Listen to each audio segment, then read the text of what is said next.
And here we are, Hastings County Sasquatch, active still going. Yeah, We got a story to tell you guys. Yeah, I don't even know where to start, but Well, we'll try and cover it all here. And first of all, I hope you appreciate the drone footage of the area. It shows you it's quite a heavily wooded area. yeah. And having walked through there a couple of times now, there is trails through the property, and you got to be careful. You got to have a good pair of shoes on because there's some stumps and some rocks pointing out of the trail that you could easily roll your ankle over on, and so you got to be careful as you're walking along there. And I'd like to revisit that twisted tree again. We will later on because we showed it to a friend of ours that showed up in the last expedition. Yeah, so I guess we should probably just give a quick recap on our previous visits. You know, Jack and Diane. Mm-hmm. Jack and Diane, a little ditty again. Yeah, having these things coming in really close to their house and actually seeing them. Yeah, and the feelings of being watched through the windows and stuff like that. They seem to be.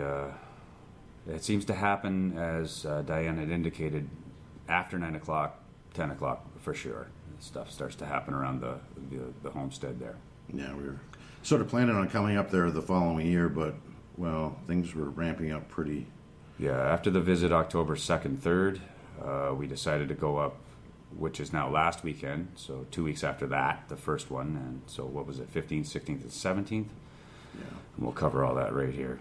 But, yeah, we decided to make plans to come up on, what was it, October 2nd. October the 2nd, yeah, it was a Saturday.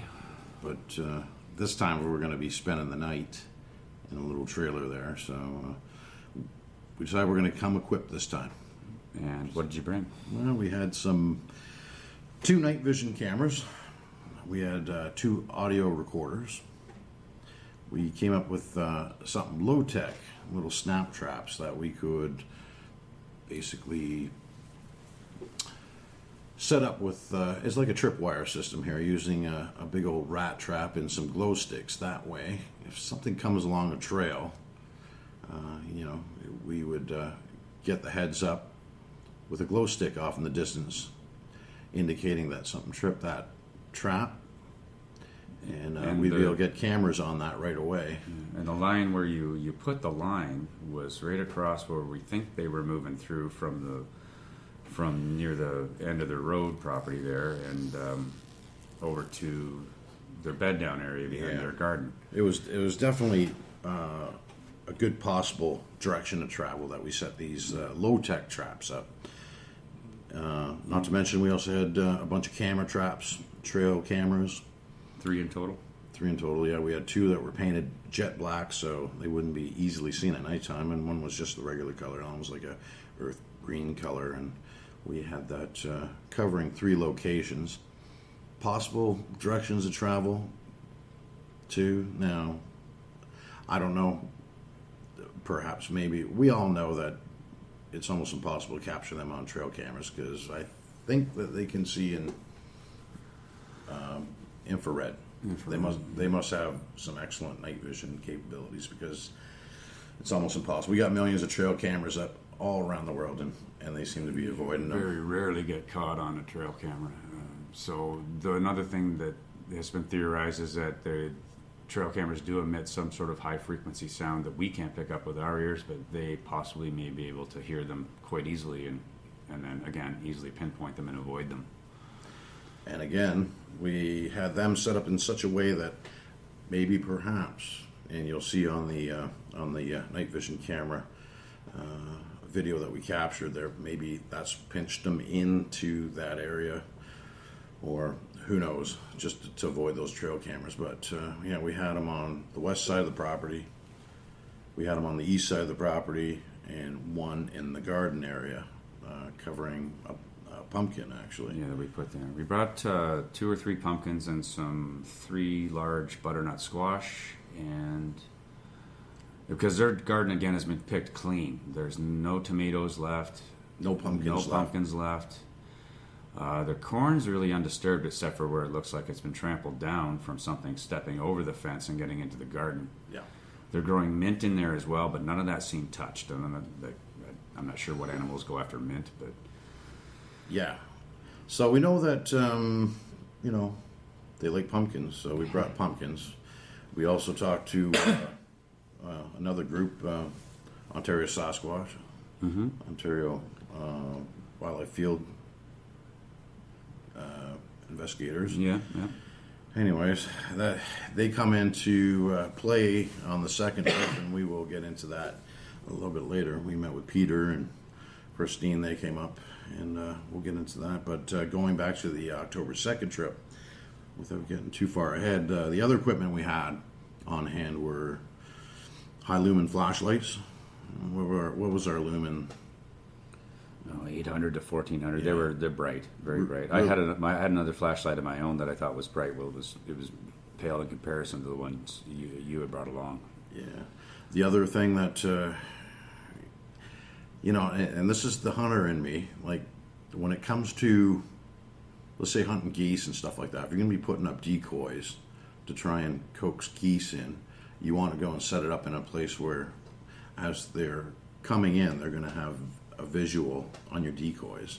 We did, we implemented a similar tactic, and we set up a small 3-man tent in the hydroline right away on the highest point along that hydroline right away. So this tent could be seen from one end of the hydroline right away to the other.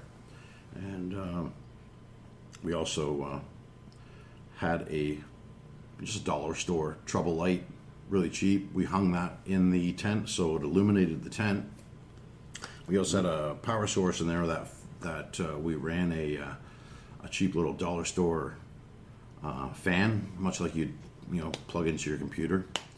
And we also implemented we hung a piece of paper on a string that the fan would be blowing. Now with this light, the fan, and the piece of paper, it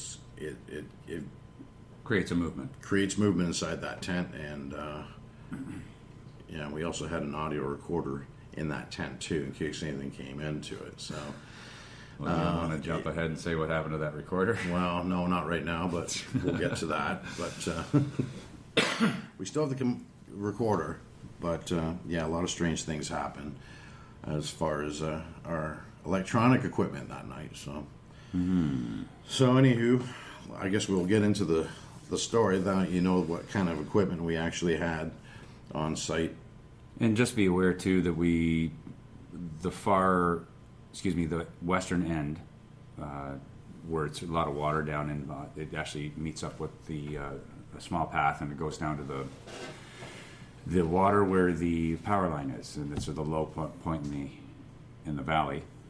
And we put one of the butternut squashes there, one of the pumpkins there, and opened up a jar of peanut butter and left that as well with one of the cameras on it down at the end of that trail. And you can't go any further onto because there's so much water in there. So Nothing happened. nothing happened with it.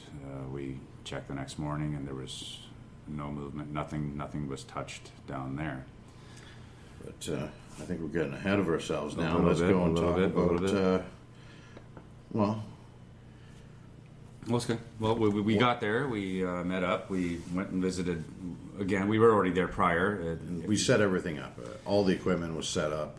Everything was ready to go. And I wanted to say that trip line for that rat trap with the glow stick on it, that line was well above my head, and we made sure that it was high enough that none of us would trip it if we walked over there, and we didn't want any animals that are lower to the ground to trip it either. Whether it be a deer or an elk or bear or what have you. Yeah. So that trip line was well above the ground. So, and almost impossible to see. And the next morning when I went around, oh, there it is. I didn't even see it almost. It was just because a little bit of a mist on it that had collected from the fog that it was visible to me. So, we got to the site of Area Z, and we set things up, the tent, all the camera equipment, all the recording equipment. We had everything all in place. We just had to go and switch it on when it started getting dark. So that's basically what we did.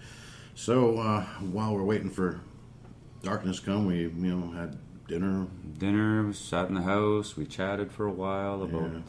We sort of had to sit in the house because it was pouring out. It was raining, yes, and thankfully it stopped later, and we had dinner. Yeah, we sat there chatting for a while, and then I'm not sure if I was. I buggered off to the tent. Well, even before that, yeah. I was sitting by that one window that's on the western end, and that's right next to the driveway where the large vehicle is there that they drive for their property and stuff. Pardon me. And I started to get a little nauseous. I didn't have a feeling of being washed, but I was getting nauseous for some reason, and I was a little tired from the long drive. So right around 9 o'clock, I said, was it 9? Oh, yeah, around there. It was dark. It was dark already at that point, and so I said, well, I'm going to go out to the car and relax for a bit and see if I can doze off and get some energy saved up for the night.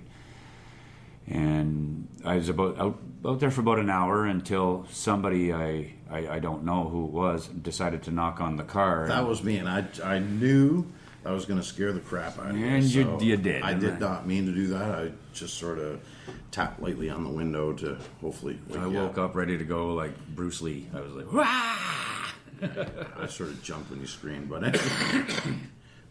that was the funny part of the night. That was the funny thing that happened.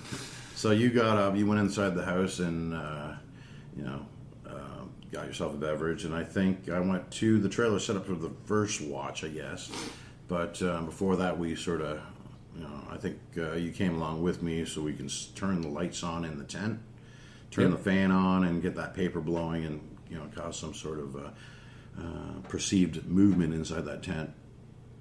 So after that, we just sort of parted ways. I went inside the trailer. I went back up with Diane into the house, and we were chatting for a while there.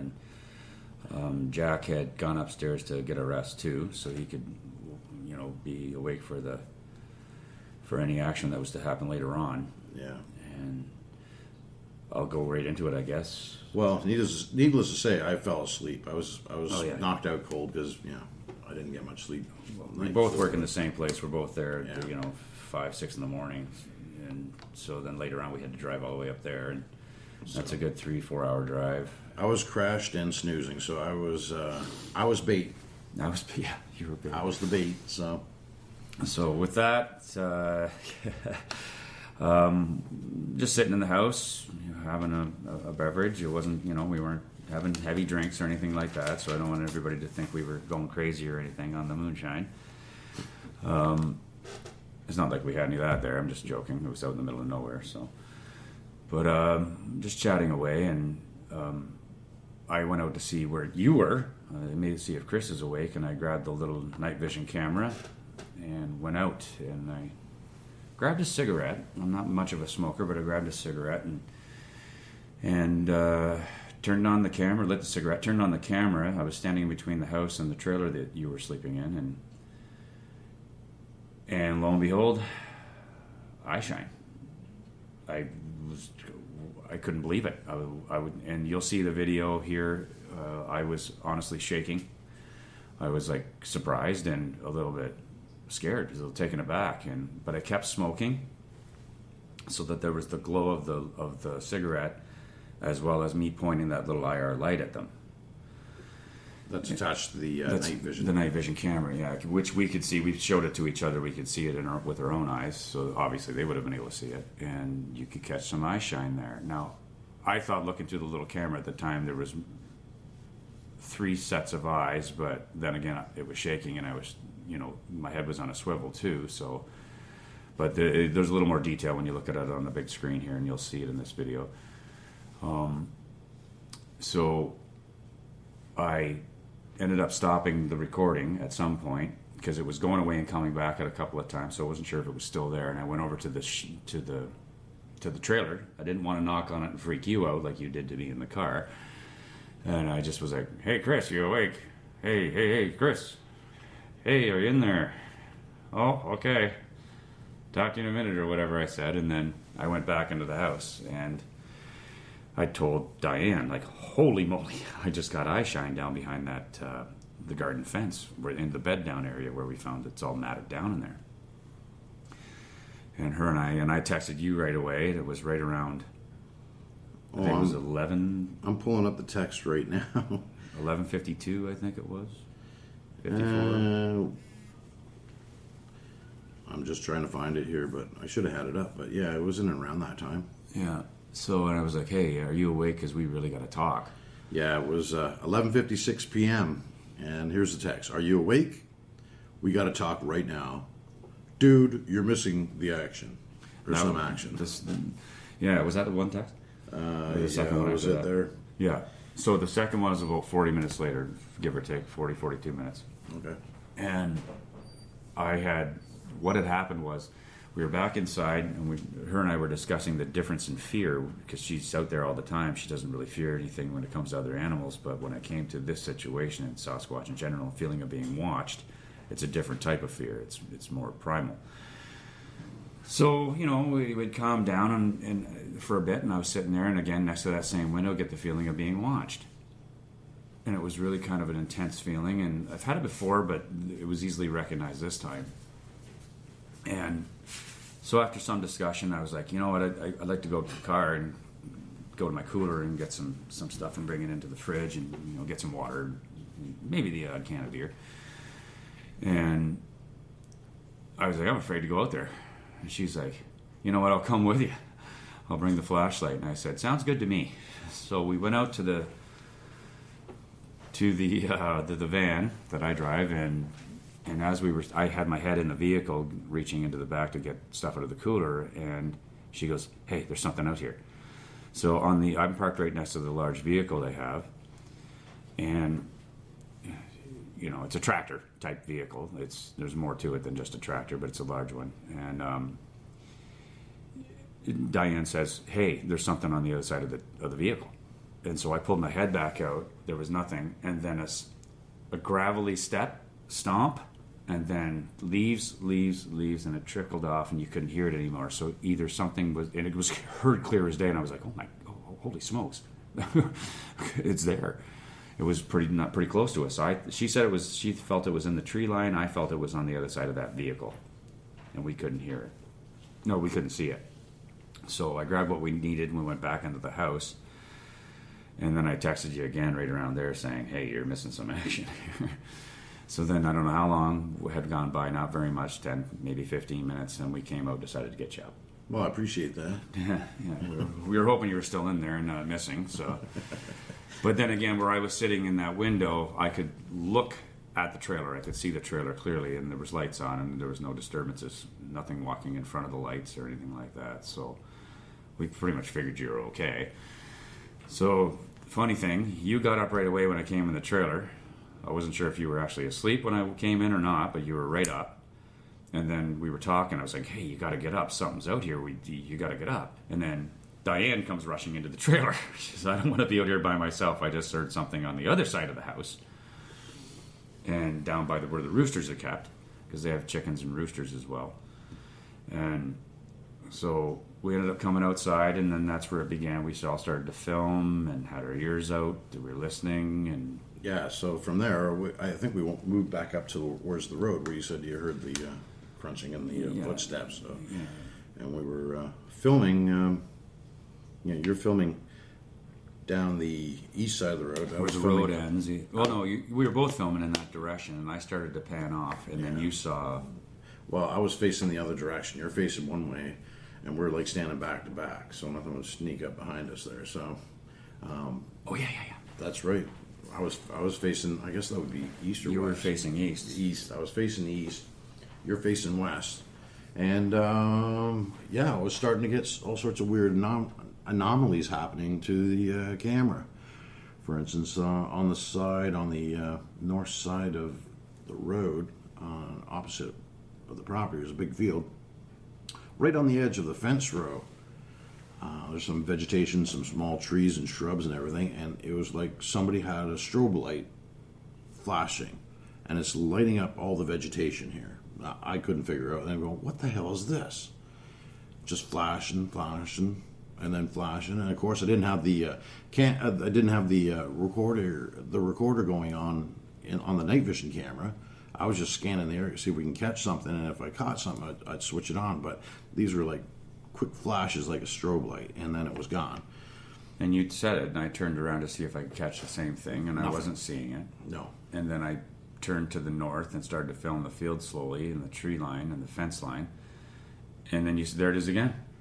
And I turned back, Yeah. and I didn't see it again. I couldn't see anything. But This is like a course of like a couple minutes pass, and I was waiting for it to happen again and hit the record, but it didn't happen. It came in, quick little double flash, and it was done. And then you went back and faced down that area. well, wait, I got that anomaly. Oh yeah, tell us about that one, because that generally happened almost at the same time when I seen that second flash. When I turned around, if you saw this flash again, and I turned back, and I was looking up the road, and I was a little frustrated that I missed it. And then on the screen that I'm looking at, almost like a little spider. Now it was pixelization, but it's almost like a Christmas angel with wings out the back and its hands praying at the front. And it's very small. It drops in on a pixelization line onto the left side of the frame, and then it went back out again, all within a second. And then I was like, that was weird, and I brought it up to you, told you what I saw. And right at that exact same time, my screen on my night vision camera is saying low battery warning, all in red, saying like it's going to die any second here. Mm-hmm.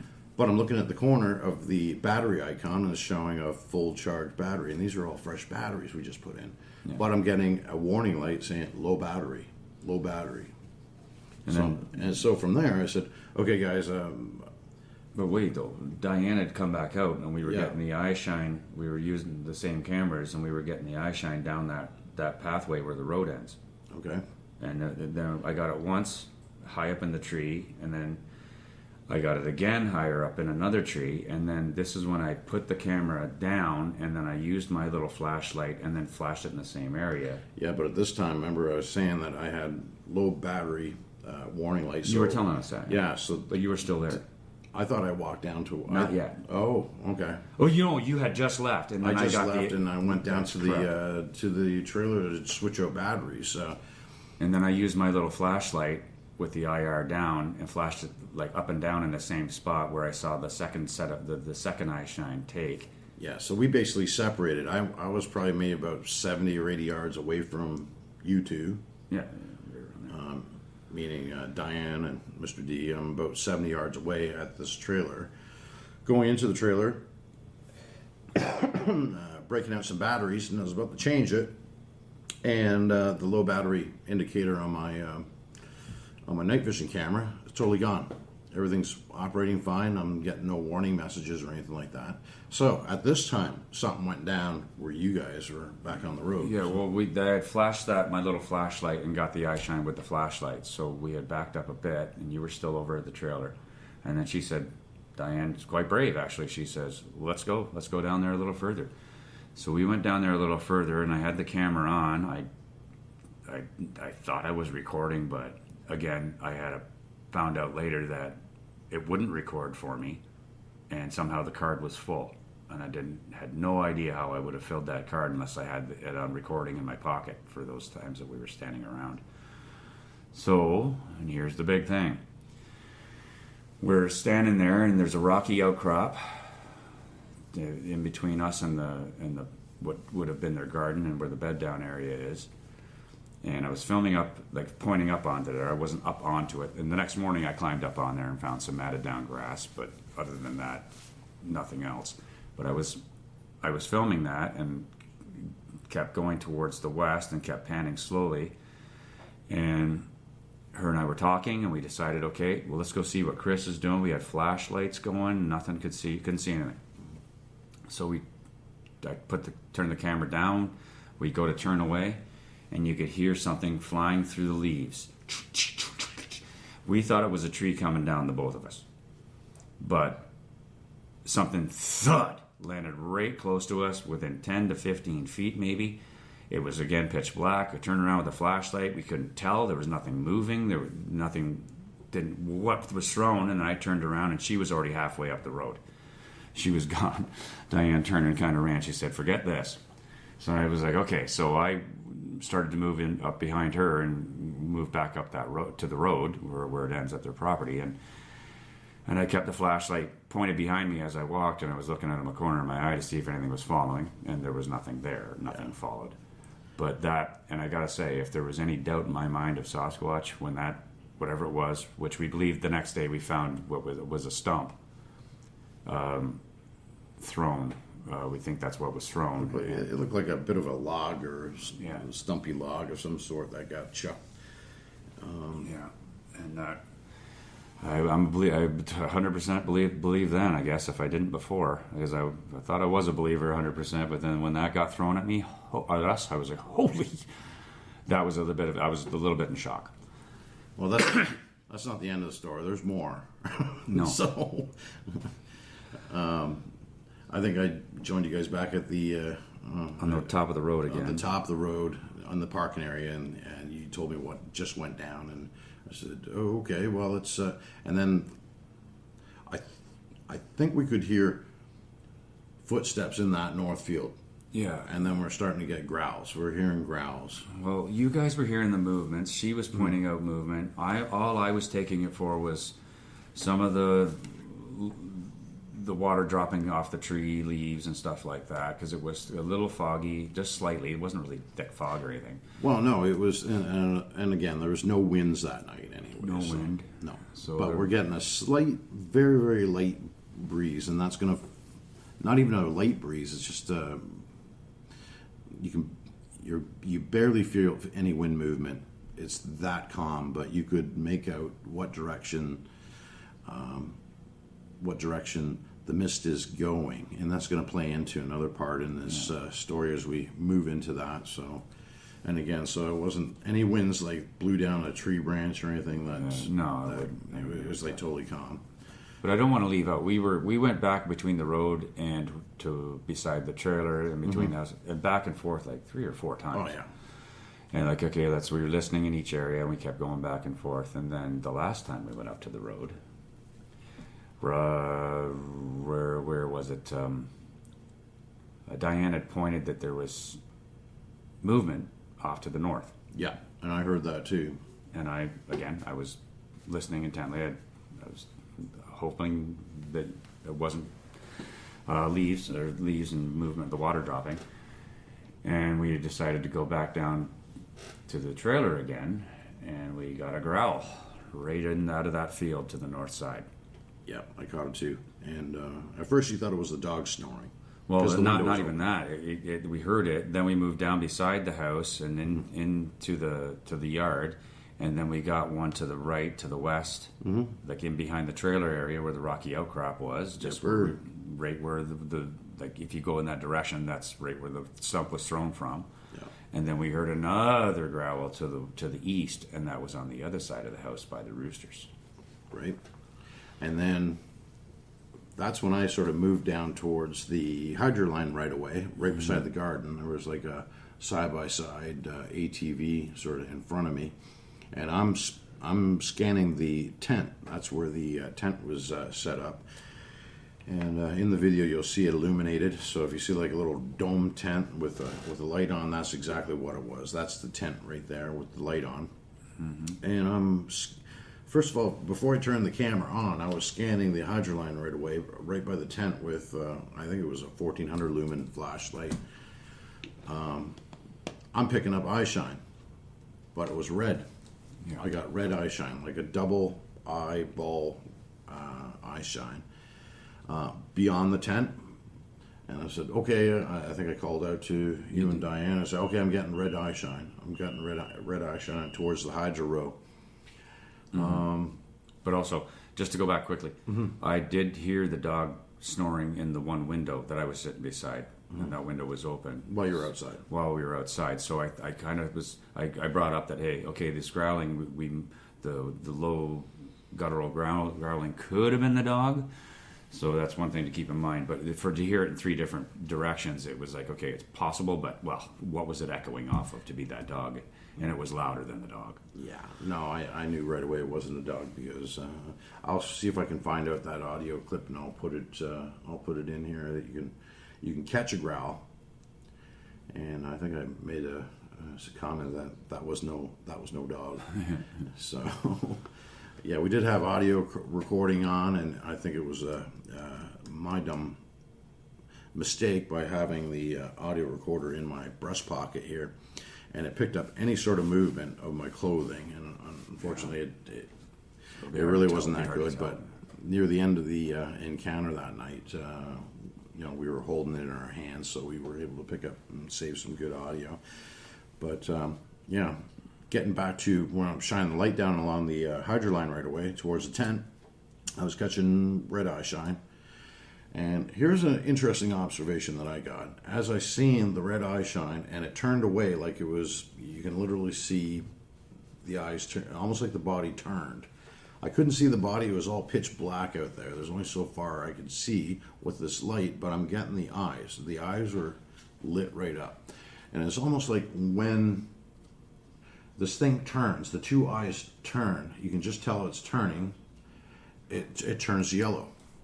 So I think another observation is like depending on which angle the light is hitting their eyes, you'll get a different color of eye shine, because it turned almost like a golden or amber color eye shine from red to yellow.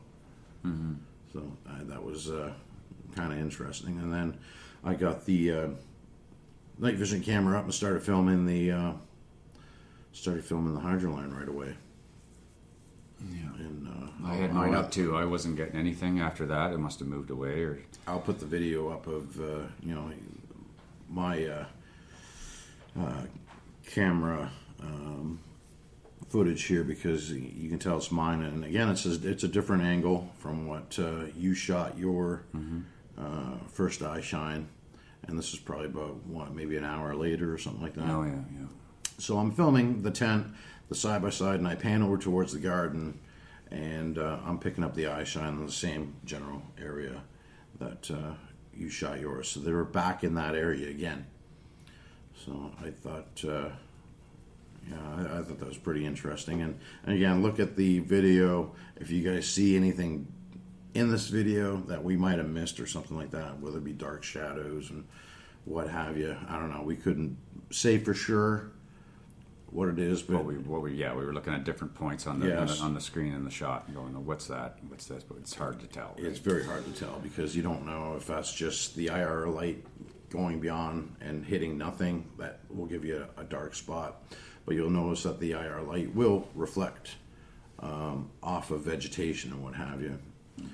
Now, I don't know a whole lot about their hair, but it's been speculated that it deflects light, from what I understood. So in a sense, you might have just a great big giant dark shadow. And again, we ain't going to say for sure whether these little dark shadows that are in a silhouette form is the Sasquatch there. We don't know. Maybe somebody else can take a look at it, and let's hear your impression in the comments of what you think.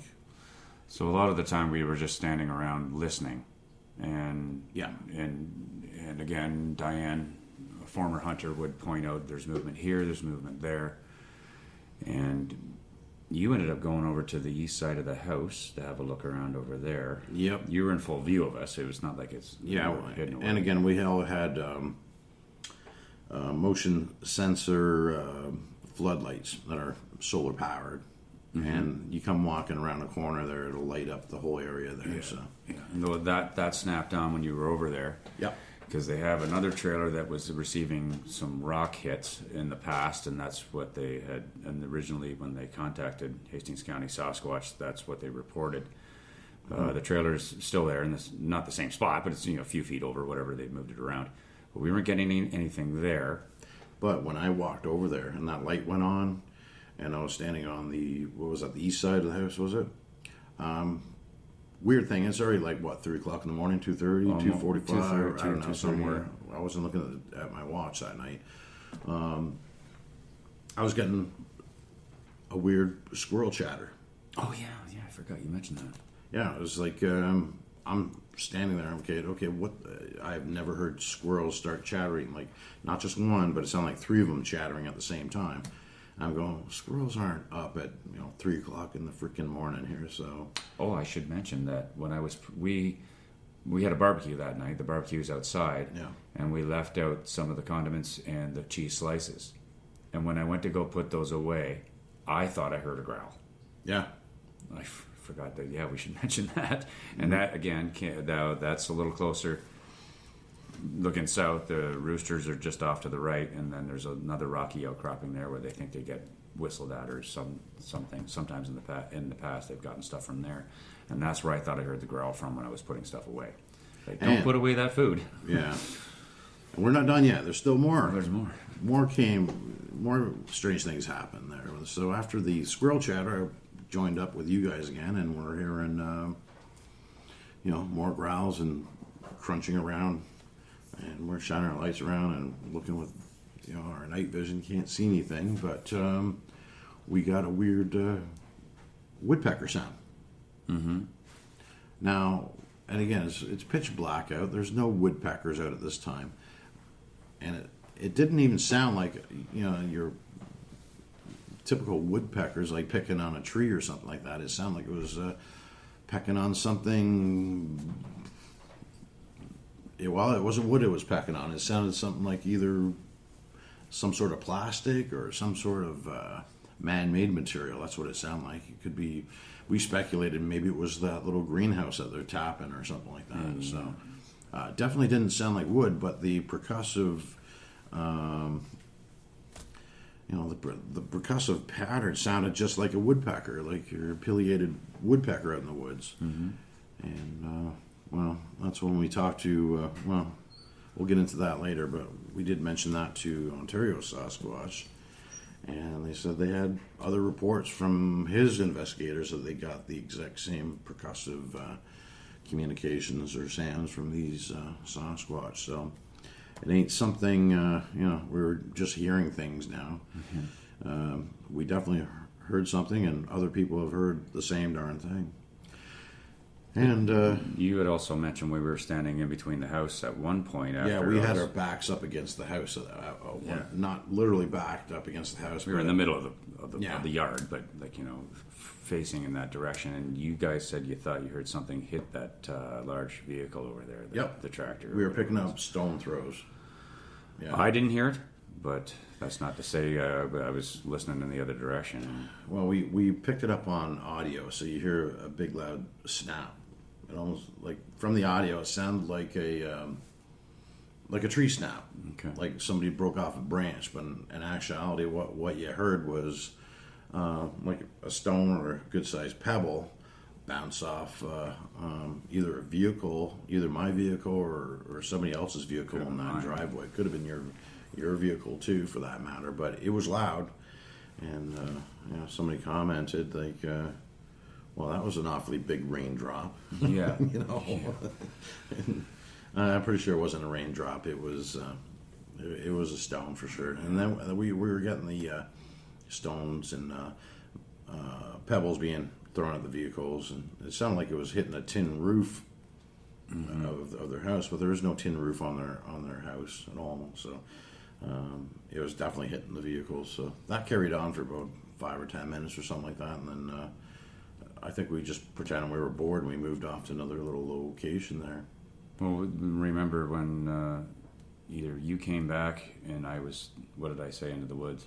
Because she kept hearing movement Diane kept hearing movement in behind the trailer that we were going to be staying in. Yeah, and I moved off to the other side of the house, and I think I handed off some walkies, I guess, right, to you guys.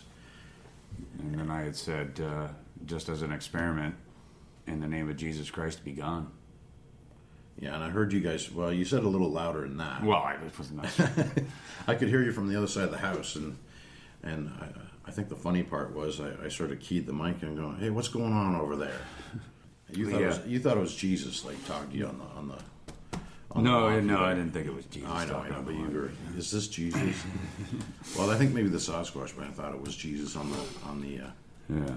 So, but that's on the walkie there. So they everything sort of de-escalated from there. From that point, yeah, we went to bed around 3 o'clock because I remember looking at my watch when I was lying down. It was 3:30 at that point. Yeah, so right around in there. So using JC's name. Where'd you get that from? I think it was Scott Carpenter, I think. Well, I've listened to a lot of stuff. People that have seem to be threatened by these beings and then pray to Jesus for protection and the Almighty Lord above. And then it seems to go away. So I always found that a curious thing as to why they would even know what Jesus was, or if some of the other theories are true as to why they would know what Jesus is. So just thought I'd try it, and it seemed to go quiet after that, so we turned in. You got it. So let's go and play this video, and you can sort of walk us through this and tell me what was going on at that time. All right, so I'm going to hit play on this video, and you just walk us through here. Yeah, so I'd gone out and put up the camera, and after I lit the cigarette, and there's the eye shine. I was kind of taken aback. I was, whoa, it's there. And it was quite intense light, and looked like it might have been looking around a bit. And I started to tremble. As you can see, the camera's shaking, and I wasn't cold, but I was kind of like surprised and got a little bit of that primal fear come to me. And I'm trying to hold the camera steady, and again, that IR light that's on the camera, I figured they can see it since we can see it, so I kept the heater of the cigarette burning too as I smoked it. And you'll see some of the smoke blow by the lens here in a minute, but the camera will pan by over to the left here in a second here, but you'll see another eye shine at the bottom end of the to the garden left here. And there it was for a second, just to the left, rather low. But yeah, there it is, twinkling back and forth. There it is right there, Yeah, in between those two posts there. and that eye seems to be going away and coming back at times. It's off there, you don't see the eye. And there I am, I'm sleeping in that You're trailer. right inside that window, that trailer there. And I'm not sure, there it probably said something like, "Hey Chris," because I did it twice, and then the second time was after I turned the camera off, and I went right up to the window. There it is, twinkling back and forth.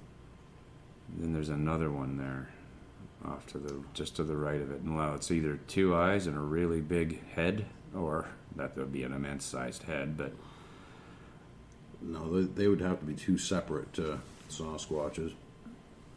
so, and that's looking south. There's the second one coming in. And there it is again. And you notice that the one eye is a little lower than the other eye, so that suggests that there's a second one right there coming in. Now, I thought they were crouched down. They may well have been, but you'll see a picture of me standing over there, and they were above my head.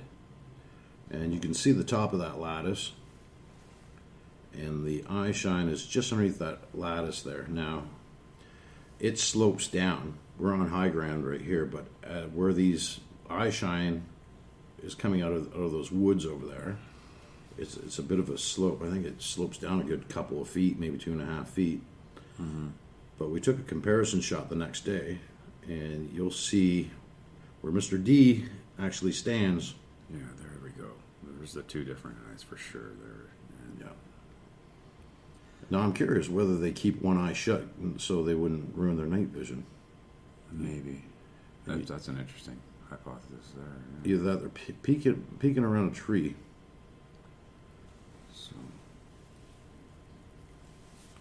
So here we are. And that's the trailer, and I think we're coming to the end of it here, but it was a few minutes after that, yeah. So I had gone over to the trailer and said, "Hey, are you awake? Chris, hey." And then I retreated back into the house after, I don't know how long I was standing there for. That reset, okay, so yeah, we went back in a few minutes. So about 3 to 4 minutes I was shooting this. So like, that's a good size eye shine. Like, how big would that eyeball would have to be to reflect that much light? I don't know. How far would you say what that was? Away? Yeah, from where you're standing to 25, 30 feet. Yeah, so it was fairly close. Mind you, we got a 44-inch 44-inch fence surrounding this garden, and we have a 6-foot high lattice right there, blocking the way where the eye shine is peeking through that. And I'm suspecting they're probably on the other side of the those trees there, poking through the branches. Yeah, looking through from the bed down area. There's a trail that runs back there too, so they could have been standing a bit onto that as well. You know, looking at us from cover. Yeah, that's what I suspect. And there's another. There's the eye shine again in between the two posts. So yeah, that's how that went down.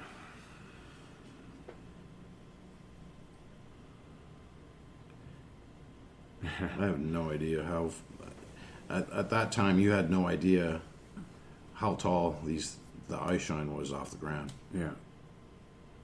So until the next day. Yeah, we'll compare it. You'll see the photo comparison here on this video. Yes.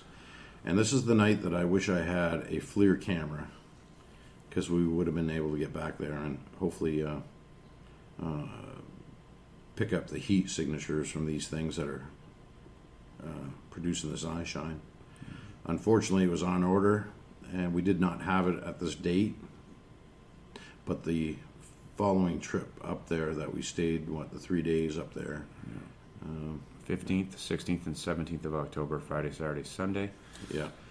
And what prompted us to go up that weekend, 2 weeks after the original, this footage, was that the lady was going out with, Diane was going out with her one dog there to let it go out. And as she was standing out on the road, she said she saw, the road ends there, and then down that path where we put the other camera and the peanut butter and stuff, she said she saw something cross the road, a shadow cross the road. So she's pretty just, it was humanoid that went across the road, so she was pretty sure she'd seen it. Yep. And so that prompted us to plan another weekend, which to us now was last weekend, but it was the 15th, 16th, and 17th of October again. And let's talk about what we caught that weekend, if anything at all. Yeah. And thanks for not waking me up there. And yeah, leaving. Well, I wanted to see if we can get them in closer. You know, maybe steal you away. One thing that we did also forget to mention too is when we were in between the stone throws and stuff, and then checking out the hydroline right away with the flashlights and trying to get some footage out there. We're up against the house. We got the woodpecker sounds, and prior to you invoking the name of Jesus Christ, we were also getting the smell coming in too, like the body odor smell. It was faint, but then again, we had a very, very, very, very, very light breeze, and when I switched on the light to see which way the mist was coming, it was coming from the direction of that trailer. Possibly from that hilltop there where you had the log thrown at you, but we were getting a wafting smell of best described as like a body odor smell, almost like somebody that hasn't showered in 3 months during the course of the summertime without changing their clothes or anything like that. Yeah. That basically summarizes what the smell was. Definitely a strong body odor smell. So we basically got everything. We had everything from obviously these guys didn't like you too much because they threw a log at you. We got small stones thrown at the vehicles there. You can hear them popping off there. We got the eye shine. We got growled at.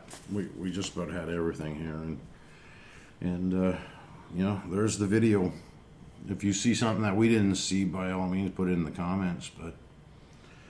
But I think from there on in, we submitted that video to Peter at Ontario Sasquatch, and he shared it with a couple of his other investigators, and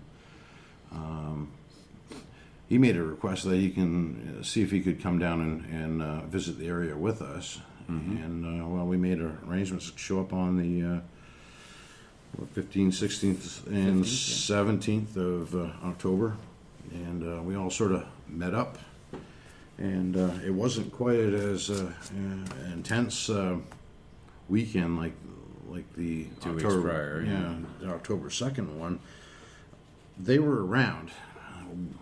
I know that they were around, and we'll get into that as we get into this second part of the report. Basically, what happened was I was the first one on the scene, met up with Jack and Diane, and then shortly after that, I think Peter from Ontario Sasquatch showed up, and he parked his command vehicle there, literally a big trailer, which was quite nice. It was a nicer trailer than we were staying in. Yeah. Wish I had one of those. Yeah. He set up, so he set up some remote cameras. He brought a bunch of apples. He dumped a bunch of apples along that one road there and had his remote camera trained on it. And it was all basically done through Wi-Fi, I guess. He was running it through his vehicle.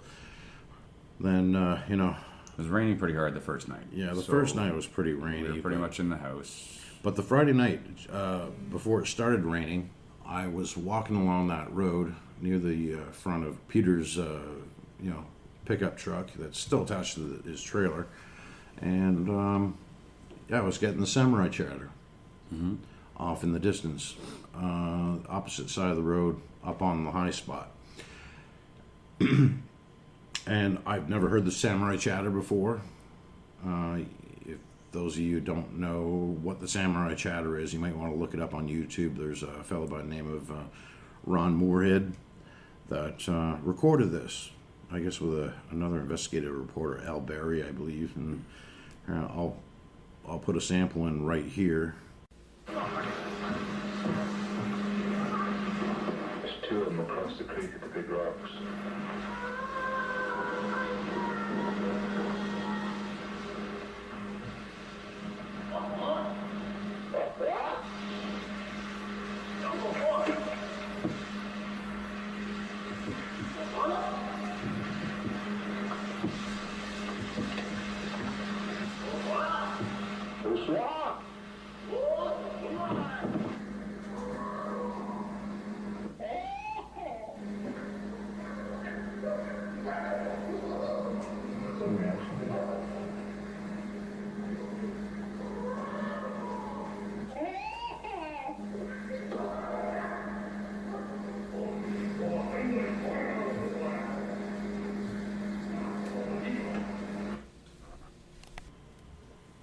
So now that you know what the samurai chatter is, that's basically what I heard, and it sounded like two of them conversing amongst themselves from a distance, but it was definitely distinct. It was you sound like two male voices conversing back and forth with one another from a distance, but you can't understand what they're saying. Mm-hmm.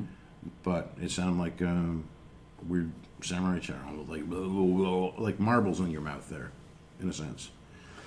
So I knocked on Peter's door and I said, "Hey, I was getting samurai chatter up on that hill across the road." So it wasn't until, I don't know, probably about half an hour later or something like that, Christine, she's one of the other investigators with the Ontario Sasquatch, she went up for a walk and she came back from that road and she said, "I got samurai chatter." I said, "Don't tell me where. Are you talking about right up there?" She says, "Yes." So I pointed in the same direction where I was getting it from, and she says, "Yes." It was unmistakable. It was definitely samurai chatter. So I wasn't there yet. So you didn't arrive yet, but yeah. So that had to be daylight. It was still daylight at that time because I showed up around 6:30, obviously PM, and 18:30, and it was still a little bit of light in the sky. Half an hour, maybe a little bit longer, it would have been completely dark.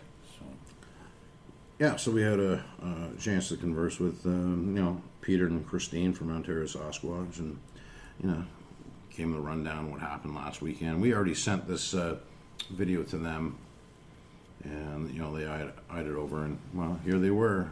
They were certainly interested in coming down. absolutely.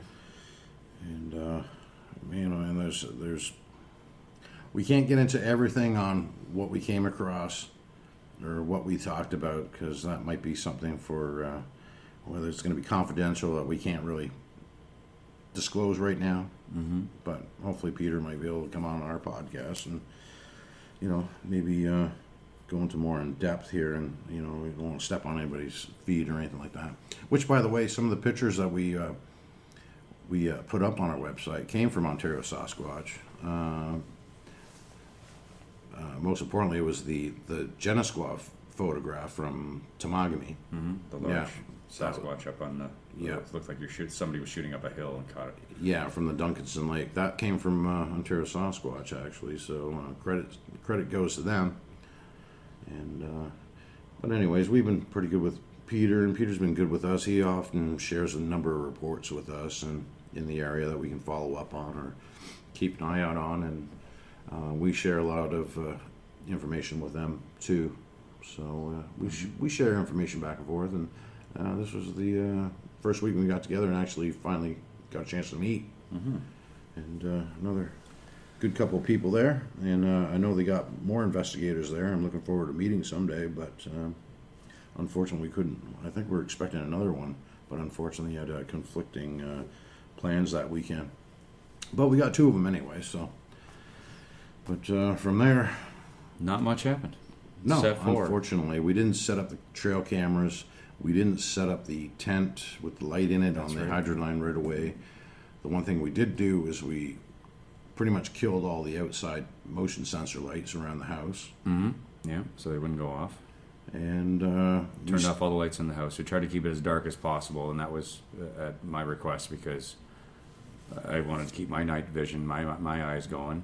It was good. We had a good 2/3 of a moon that night and a clear sky on the Saturday night. Now, the Friday night was raining, so we were inside. Nothing happened that night. It was a Saturday night. We decided we had dinner, of course, barbecue again, and we went out to had a fire and chatted around the fire. Again, just acting normal and chatting away. And we did get some vocalizations off in the distance, but Yes. we can't tell for sure, and we can't say for sure what it was. well, that happened.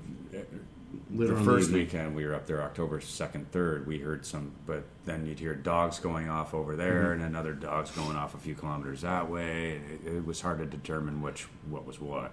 There were some howls, which could have been, again, somebody's dog. But then again, it could have been what we were out there looking for. So. Yeah, but when we're sitting around the fire, I think you did some whistling around the fire, and then Diane, being First Nations, he says, "Don't whistle around the fire, and it'll bring evil spirits in, and stuff or like bring these things in." And it was no sooner, like probably 5-6 seconds later, after she scolded you in a sense, that we got a little bit of a whoop off in the distance, or a woohoo. Woo. Yeah, which is kind of weird. And again, we'll put it in right here. You can listen to it. You might want to use earphones on it because it's kind of faint, but I tried amplifying it the best I can. I heard it clear as day when you played it for me on the earphones. Yeah, Yeah. I heard it clear. There was no mistake in it. It was right there. It was, oh, wow, okay. It was louder than I thought because I was listening to it on my TV.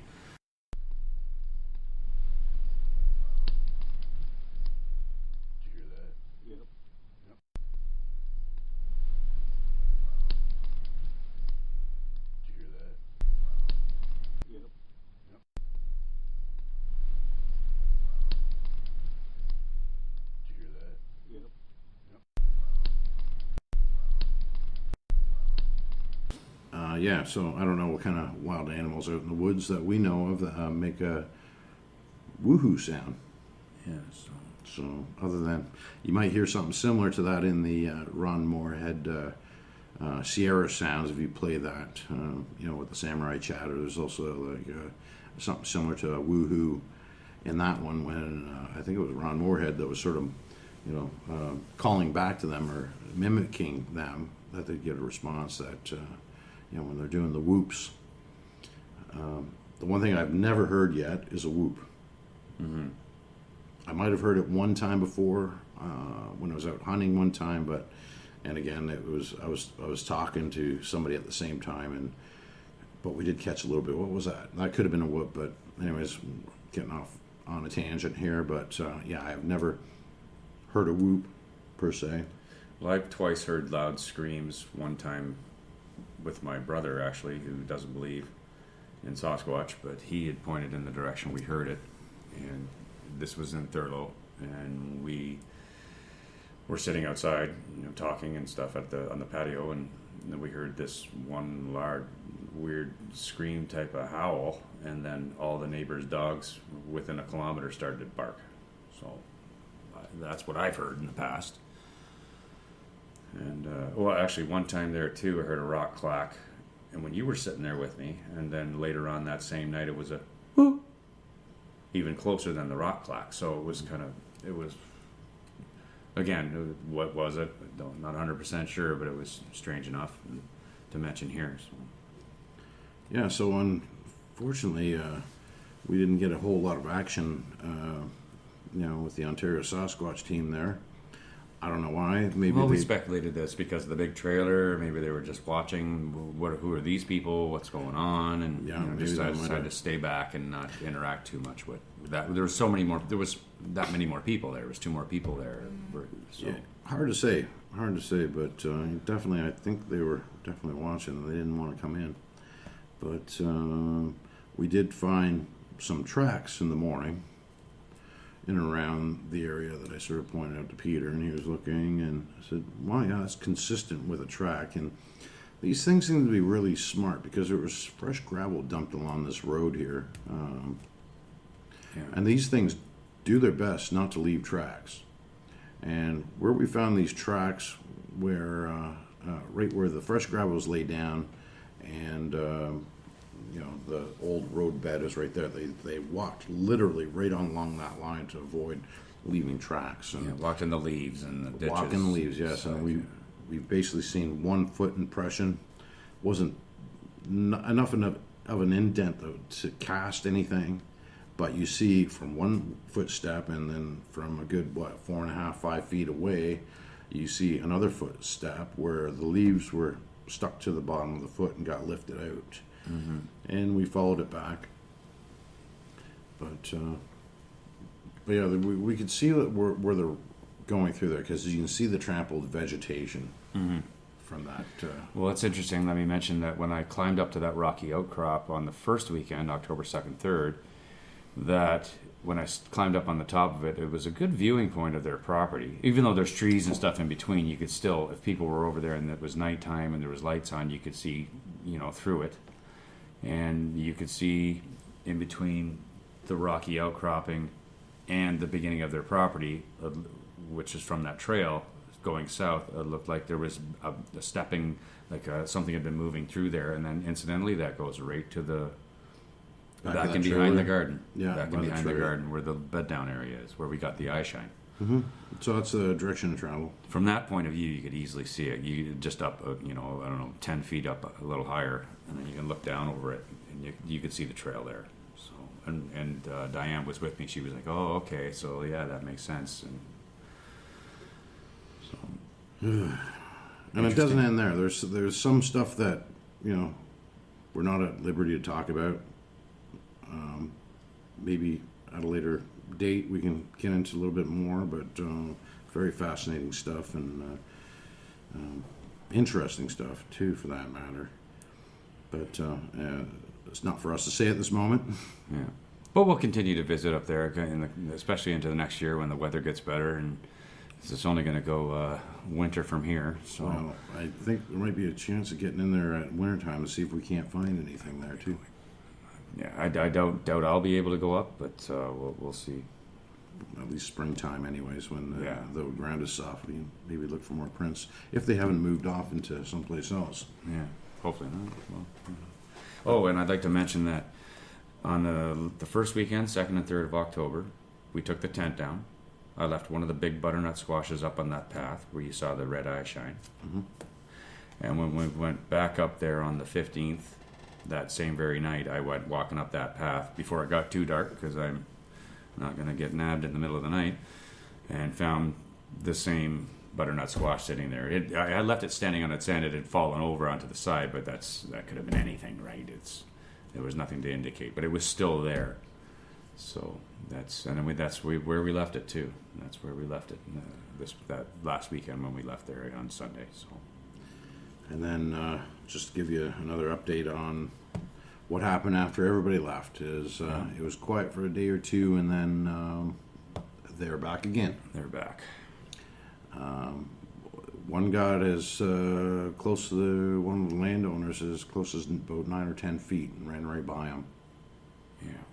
and scared the crap out of him. It was early morning again. Yep. They were going out with the dog hadn't gone out for some reason. It was standing. And Diana had gone out ahead, and it ran basically as you described it, right down the road, right beside her, and she was terrified.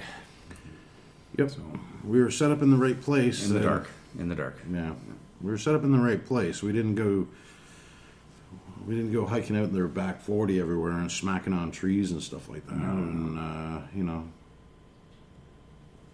we didn't have to go. They came to us, It came to us. and they still do. And I'm still puzzled. I have no idea. This is like crazy ass behavior that they come in this close to the house. Yeah. I don't know why. The only other thing I could think of is they have chickens there, and I think they like chicken dinner. Well, they haven't had any chickens stolen. Then No. again, the chickens are surrounded by.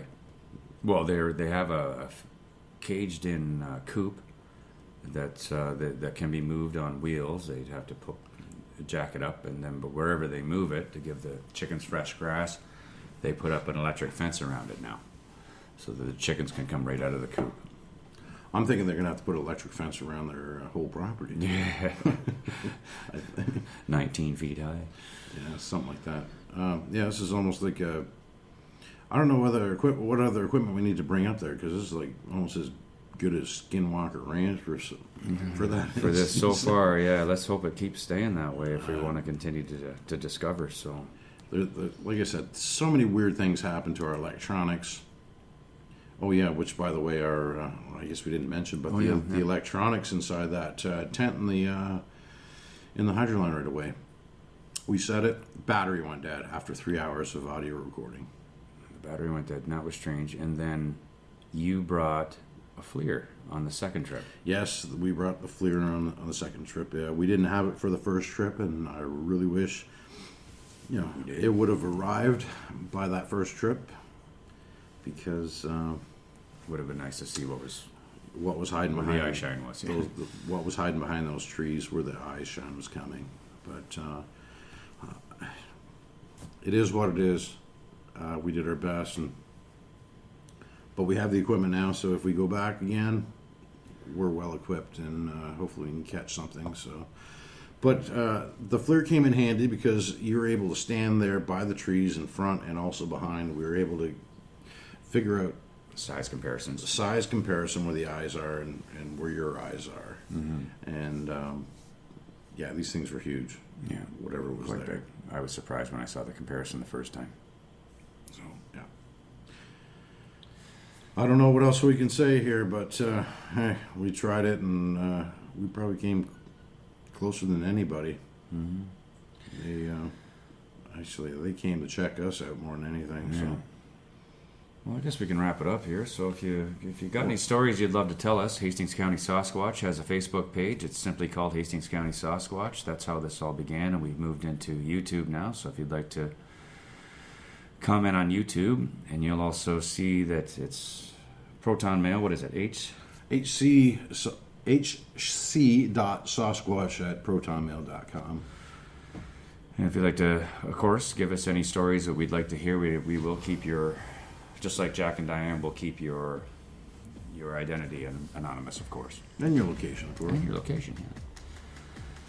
I think this is an ongoing case and shall be continued. The Homesteader Files. See you next time, guys. See you next time. Bye-bye.